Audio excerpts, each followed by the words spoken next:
dia siapa yang boleh kena saman lah kita panggil tu.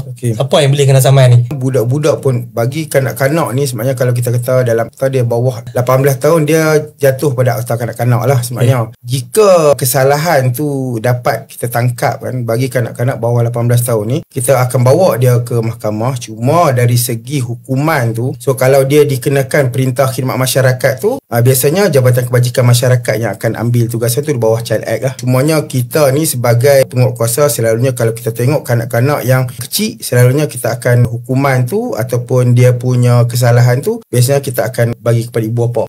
Sebab dia penjaga dia tu. Dia sama macam tak ada lesen motor lah. Tak ada lesen motor. Dia kita sama akan macam treat tu. dia kanak-kanak lagi lah. Cuma apa yang Tuan Azam nak bagi tahu tu tak terlepas daripada hukuman juga. Walaupun kanak-kanak.